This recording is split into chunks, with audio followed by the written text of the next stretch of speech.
Hello dear students, how are you? Hope you all are doing good. So dear children, as we know it's time to your class, so get ready for your class.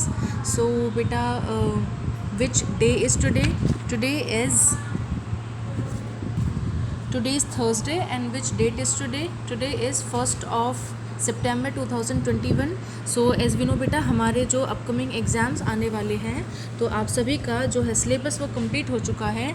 तो इसी form में आज हम revision करने वाले हैं. आज हम किस चीज़ का रिवीजन करेंगे? आज हमारा जो ग्रामर पोर्शन है, जो हमारा व्याकरण का भाग है, उसका हम रिवीजन करेंगे. इसमें आप जानते हैं आपके 2 पार्ट आ रहे हैं. आपके हिंदी विषय में एग्ज़ाम्स में, परीक्षाओं में आपके 2 पार्ट आ रहे हैं, व्याकरण में संज्ञा और सर्वनाम. तो आज हम सर्वनाम के बारे में जानेंगे. तो जैसा कि हम जानते हैं सर्वनाम क्या होते हैं, आपको पहले भी पढ़ाया जा चुका है और आप बचपन से पढ़ते आ रहे हैं. सर्वनाम की परिभाषा क्या होती है? संज्ञा के बदले प्रयोग किए जाने वाले शब्द सर्वनाम कहलाते हैं. ठीक है, तो आपको संज्ञा के बदले, आप जानते हैं संज्ञा किसे कहते हैं? किसी वस्तु, स्थान, व्यक्ति आदि के नाम को संज्ञा कहते हैं. ठीक है, उसको संज्ञा कहते हैं, और उसके स्थान पे हम जिन शब्दों का प्रयोग करते हैं उनको सर्वनाम कहते हैं. फिर इसका मतलब क्या हुआ? सर्वनाम का क्या अर्थ हुआ? कौन कौन से शब्द आ जाएंगे इसके अंतर्गत? इसके अंतर्गत आप उन्होंने, उसके, ठीक है, यह, वह, वे, हम, ठीक है बेटा, आप, हम, यह, वह, ये, इस प्रकार के जो शब्द हैं वो सर्वनाम के अंतर्गत आ जाएंगे. तो आप सभी को सर्वनाम की परिभाषा समझ में आई होगी और सर्वनाम के उदाहरण भी समझ में आए होंगे. ठीक है बेटा, उसके बाद हम सर्वनाम के भेदों के बारे में बात करते हैं. सर्वनाम के कितने भेद होते हैं? सर्वनाम के 6 भेद होते हैं. कितने भेद होते हैं? 6 भेद होते हैं. भेदों से क्या तात्पर्य होता है? उसके प्रकारों से. कौन कौन से प्रकार होते हैं? तो इसमें कुल 6 भेद होते हैं. कौन कौन से भेद? प्रथम है पुरुषवाचक सर्वनाम, द्वितीय है निश्चयवाचक सर्वनाम, उसके बाद है अनिश्चयवाचक सर्वनाम, उसके बाद प्रश्नवाचक सर्वनाम, उसके बाद संबंधवाचक सर्वनाम, और अंत में है निजवाचक सर्वनाम. एक बार हम इसको फिर से दोहरा लेते हैं. प्रश्नवाचक सर्वनाम, निश्चयवाचक सर्वनाम, अनिश्चयवाचक सर्वनाम और प्रश्नवाचक सर्वनाम, संबंधवाचक सर्वनाम और निजवाचक सर्वनाम. तो ये हो गए इसके 6 प्रकार. इसमें भी जो इसका प्रथम प्रकार है पुरुषवाचक जो सर्वनाम है, इसके भी 3 प्रकार होते हैं. कौन कौन से? उत्तम पुरुष, मध्यम पुरुष और अन्य पुरुष. तो हमने आज क्या क्या पढ़ा? हमने पढ़ा सर्वनाम की परिभाषा. सर्वनाम के कुल 6 भेद होते हैं. पुरुषवाचक सर्वनाम, निश्चयवाचक सर्वनाम, अनिश्चयवाचक सर्वनाम, प्रश्नवाचक सर्वनाम, संबंधवाचक सर्वनाम और निजवाचक सर्वनाम. पुरुषवाचक सर्वनाम में भी हमने 3 प्रकार पढ़े. प्रथम पुरुष, मध्यम पुरुष, उत्तम पुरुष, मध्यम पुरुष और अन्य पुरुष. ओके बेटा, उसके बाद अब हम इनके जो प्रकार हैं उनकी परिभाषाओं का अध्ययन करेंगे. सबसे पहले आता है इसमें पुरुषवाचक सर्वनाम. पुरुषवाचक सर्वनाम का क्या अर्थ है? जो सर्वनाम बोलने वाले, सुनने वाले अथवा जिसके बारे में कुछ कहा जाए उसके लिए प्रयोग किए जाते हैं, वे पुरुषवाचक सर्वनाम कहलाते हैं. जैसे मैं, तुम, वह आदि.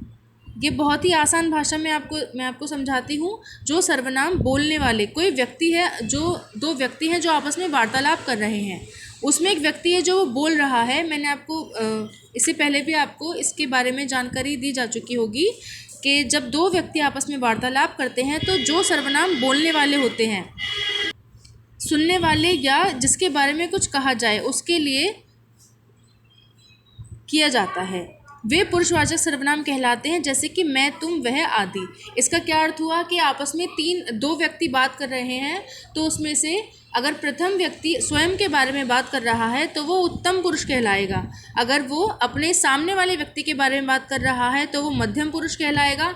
और वह व्यक्ति ना तो स्वयं के बारे में, ना सामने वाले व्यक्ति के बारे में, अपितु वह किसी अन्य व्यक्ति के बारे में बात कर रहा है, वह क्या कहलाएगा? वह अन्य पुरुष कहलाएगा.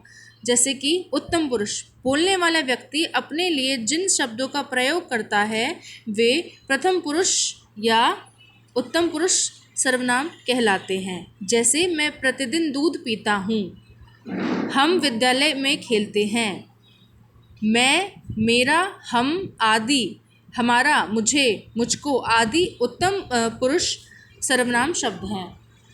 आप सभी को समझ में आया होगा। जो व्यक्ति बोल रहा है, कोई व्यक्ति है, वो किसी व्यक्ति से बात कर रहा है, वो स्वयं के बारे में बात कर रहा है, तो वह उत्तम पुरुष या प्रथम पुरुष कहलाएगा। जैसे कि मैं स्वयं के बारे में बात कर रही हूँ, मैं आपको प्रतिदिन हिंदी पढ़ाती हूँ, मैं प्रतिदिन विद्यालय जाती हूँ, हम प्रतिदिन खेलते हैं, तो इसमें मैं, हम, स्वयं की बात हो रही है, तो यहाँ पर इसका प्रयोग होगा। उसके बाद है मध्यम पुरुष। बोलने वाले व्यक्ति सामने उपस्थित सुनने वाले व्यक्ति के लिए जिन शब्दों का प्रयोग करता है वे मध्यम पुरुष सर्वनाम कहलाते हैं। तुम्हें मन लगाकर पढ़ना चाहिए, तुम घर जा रहे हो। इसमें क्या है, मैंने स्वयं के बारे में ना बात करके आप, जब मैं जिससे बात कर रही हूँ उसके बारे में मैंने बताया, तो यह मध्यम पुरुष कहलाएगा। इसका उदाहरण हम देख सकते हैं, तुम घर जा रहे हो, तुम्हें मन लगाकर पढ़ना चाहिए। इसके बाद तीसरा है अन्य पुरुष। अन्य पुरुष में मैंने आपको बताया था, ना तो मैं अपने बारे में बात कर रही हूँ, ना मैं सामने वाले व्यक्ति के बारे में, अभी तो मैं किसी दूसरे व्यक्ति के बारे में बात कर रही हूँ। बोलने वाला जिन शब्दों का प्रयोग ना तो अपने लिए और ना सुनने वाले के लिए बल्कि किसी अन्य के लिए करता है, तो वे अन्य पुरुष सर्वनाम कहलाते हैं। जैसे वह मेरी बहन है, वह घर जा रही है, उसे मन लगाकर पढ़ना चाहिए, यह तुम्हारी बहन है, वह, वे, उसका, उन्हें, उनका, यह, वे, ये, उन्हें आदि अन्य पुरुष सर्वनाम कहलाते हैं। उसके बाद हम इसके बाद देखेंगे कौन कौन से, इसके अलावा कौन कौन से अन्य सर्वनाम हैं। उसके बाद है निश्चयवाचक सर्वनाम। वे सर्वनाम जो किसी व्यक्ति या वस्तु की ओर निश्चितात्मक संकेत करते हैं, वे निश्चयवाचक सर्वनाम कहलाते हैं। निश्चयवाचक का क्या अर्थ है, निश्चयात्मक संकेत करते हैं, यानी कि कोई चीज़ निश्चित हो गई है, उसमें किसी भी प्रकार का पशुपेश या किसी भी प्रकार का कोई उसमें सस्पेंस नहीं है। ठीक है, जैसे कि यह मेरी पुस्तक है, ये बात क्लियर है कि जैसे ये पुस्तक है, ये मेरी है ना, ये बात श्योर है, इसका ये फिक्स हो चुकी है, मेरी पुस्तक है, ये निश्चित रूप से है, तो ये निश्चित हो चुका है। दूसरा, वे शीला की पुस्तकें हैं, ये जो पुस्तकें रखी हुई हैं ये शीला की हैं, ये भी बात निश्चित है।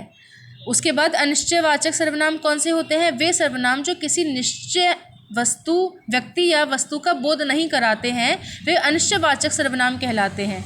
जैसे चाय में कुछ पड़ा हुआ है, तो ये अनिश्चित बात है, इसमें कुछ सस्पेंस है, इसमें श्योरिटी नहीं है कि क्या है। चाय में कुछ, जैसे कि इसका आप उदाहरण देख सकते हैं, चाय में कुछ पड़ा हुआ है, क्या पड़ा हुआ है वो हमें नहीं पता, लेकिन चाय में कुछ पड़ा हुआ है। मेरे पीछे कोई खड़ा है, उसके पास कुछ है, जैसे कि दूसरा उसका एग्जाम्पल है, पेड़ के पीछे कोई खड़ा है। ठीक है, और इसका एक और एग्जाम्पल हो सकता है, मेरे बैग में कुछ रखा हुआ है। तो सस्पेंस है, कुछ श्योरिटी नहीं है, वो अनिश्चित व्यक्ति या वस्तु का बोध कराता है, हमें पता नहीं है कि वो है या नहीं है, तो ये अनिश्चितवाचक सर्वनाम की श्रेणी में आएगा। तो हमने किस किस सर्वनाम की परिभाषा देखी, हमने पुरुषवाचक सर्वनाम जाना, अनिश्चयवाचक सर्वनाम भी पढ़ लिया और निश्चयवाचक सर्वनाम भी पढ़ लिया। इसके बाद हमारा अगला बिंदु है प्रश्नवाचक सर्वनाम। जिन सर्वनामों का प्रयोग प्रश्न करने के लिए किया जाता है वे प्रश्नवाचक सर्वनाम कहलाते हैं। ये तो आपको सुनने में ही समझ में आ रहा होगा। प्रश्नवाचक सर्वनाम से तात्पर्य उस सर्वनाम से है जिसमें किसी हेतु या किसी कारण से प्रश्न पूछा जा रहा है। किसी प्रश्न के संदर्भ में इस वाक्य का प्रयोग किया जाता है, जैसे कि क्या लिख रहे हो, आप क्या लिख रहे हो, आप कहाँ जा रहे हो, आप कौन हो, आपका क्या नाम है, जहाँ पर क्यों, क्या, कब, कैसे, इस प्रकार के शब्दों से वाक्य बनाए जाते हैं वो प्रश्नवाचक सर्वनाम कहलाते हैं। आपने इंग्लिश में भी पढ़ा होगा WH वर्ड, जैसे कि व्हाट, व्हेन, व्हाई, वेयर, विच, हुम, उस तरीके के, तो यही आपका हिंदी में प्रश्नवाचक सर्वनाम कहलाते हैं। जैसे कि क्या लिख रहे हो, वहाँ कौन खड़ा है, तो इस प्रकार के जो वाक्य हैं ये प्रश्नवाचक सर्वनाम की श्रेणी में आएंगे। उसके बाद आता है संबंधवाचक सर्वनाम। संबंधवाचक सर्वनाम क्या होते हैं, किसी वाक्य की दो बातों में संबंध स्थापित दर्शाने वाले सर्वनाम संबंधवाचक सर्वनाम कहलाते हैं। जैसे जो पढ़ेगा सो सफल होगा। सेकंड है इसका दूसरा उदाहरण है, जैसा करोगे वैसा भरोगे। संबंध का अर्थ होता है किसी के बीच में रिलेशन बताना। कोई दो वाक्य हैं, उन दो वाक्यों को मिलाने का कार्य करते हैं क्या, संबंधवाचक वाक्य जो हैं, संबंधवाचक जो सर्वनाम हैं वो दो वाक्यों को मिलाने का कार्य करते हैं। दो वाक्यों को मिलाने का काम संबंधवाचक सर्वनाम करते हैं। इसके अलावा और कौन कौन से उदाहरण हो जाएंगे? अगर मैं पढ़ाई नहीं करूंगी तो मैं परीक्षा में फेल हो जाऊंगी। तो क्या हुआ, इसमें संबंध किस वाक्य ने बनाया, किस शब्द ने बताया? तो लगा के मैंने ये दर्शा दिया कि जो मैंने दो वाक्य बोले हैं उन दोनों के, अगर मैं नहीं पढ़ूंगी तो मैं फेल हो जाऊंगी। इसी के साथ ही जैसा करोगे वैसा भरोगे, जैसा और वैसा ये दो वाक्य हैं अलग अलग, और ये जो शब्द हैं ये इनको कनेक्ट कर रहे हैं, ये कनेक्टिंग वर्ड हैं, ये इनको मिलाने का कार्य कर रहे हैं, दर्शा रहे हैं कि इन दोनों वाक्यों के बीच में संबंध है। उसके बाद निजवाचक सर्वनाम, ये आपका अंतिम सर्वनाम का भेद है। निजवाचक सर्वनाम में क्या होता है? जिन सर्वनामों में निजत्व का बोध होता है वे निजवाचक सर्वनाम कहलाते हैं। जैसे अपने आप, स्वयं, खुद, आप ही आप। मैं अपना काम स्वयं करता हूँ, अपना काम अपने आप करना चाहिए। क्या हुआ इसका तात्पर्य? इसका तात्पर्य यह हुआ निजवाचक सर्वनाम क्या होते हैं? जिन सर्वनामों में निजत्व का बोध होता है। निजत्व का मतलब क्या होता है? निजत्व का क्या अर्थ है? निज में यानी कि पास, तो मेरे पास कुछ है, मेरे स्वयं का कुछ बोध होता है कि वो जो है वो अपनी कुछ चीज़ है, वो हम अपने संदर्भ में बात कर रहे हैं, तो निजवाचक सर्वनाम कहलाता है। ठीक है, जैसे कि अपने आप, स्वयं, खुद, आप ही आप। इसके उदाहरण भी आप देख सकते हैं। मैं अपना काम स्वयं करता हूँ। दूसरा, आप अपना काम अपने आप करना चाहिए। इसके अतिरिक्त कौन कौन से उदाहरण हो सकते हैं इसके अतिरिक्त हम कह सकते हैं मैं अपने आप अपना सब काम करती हूँ, मैं अपने आप ही खाना खाती हूँ, मैं अपने आप ही खाना बनाती हूँ। स्वयं पर भरोसा रखो, खुद का काम खुद करो। तो ये कैसे उदाहरण हैं? तो ये उस तरीके के उदाहरण हैं निजवाचक सर्वनाम को दर्शाते हैं। ये जैसे कि मैं अपना काम स्वयं करती हूँ, तो उसमें स्वयं आ गया, स्वयं निजवाचक सर्वनाम को इंगित करता है। फिर मैंने बोला मैं खुद ही अपना काम कर लेती हूँ, तो जो खुद है वो भी निजवाचक सर्वनाम को दर्शाता है। ओके बेटा, तो आपको सब कुछ समझ में, तो बेटा ये आपको सब कुछ समझ में आया होगा। तो ये आपका आज का कार्य था, ये आपका रिवीजन वर्क था। तो आपको इसको प्रॉपर करना है, इसको अच्छे से याद भी करना है। जितना भी मैंने काम आपको जो आज वीडियो में मैंने आपको समझाया है, आपको इस वीडियो को ध्यान से देखना है, उसको समझना है। यही आपका होमवर्क है। सर्वनाम के भेद और इसकी परिभाषा, इसके बारे में आपको अध्ययन करना है। Thank you and have a nice day.